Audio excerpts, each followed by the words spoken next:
CSE stands for Council of Science Editors, and this is where we get into more of the natural sciences and the physical sciences. So we've got astronomy, biology, physics, chemistry, and genetics all use this system. And this one's a little bit more of a doozy because there are 3 valid ways to cite sources. The one that you come across most often is the name year system, and this one is very similar to APA, which for in-text citations, you put the author's last name and then the year of publication. And then in your reference list, they're just listed alphabetically, just like in APA and MLA.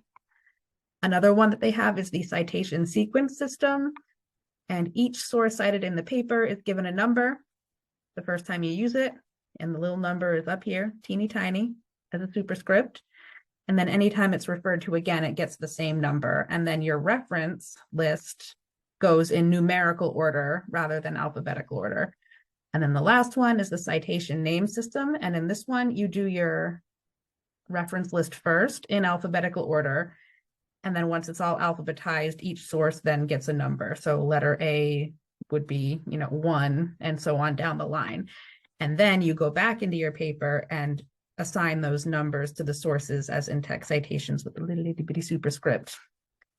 My sources tell me that you don't have to worry about those last 2 as much. Most professors use the name year system, but just be aware that they are out there. And when in doubt, ask your professor what their preference is and what they're assigning. So here is an example of a reference page in the CSE system. Looks pretty similar to APA with some minor differences, but it's in alphabetical order. In text citations are author's name and year, just like you've seen before. A couple of other differences is the title page. So it has a lot of similar information to the APA title page. It just looks a little bit different.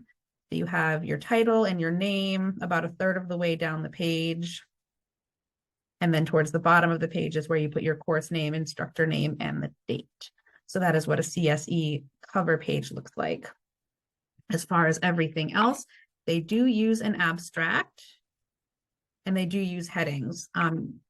My sources tell me that most CSE papers are separated into 5 sections: the abstract, the introduction, the methods, the results, and the discussion section.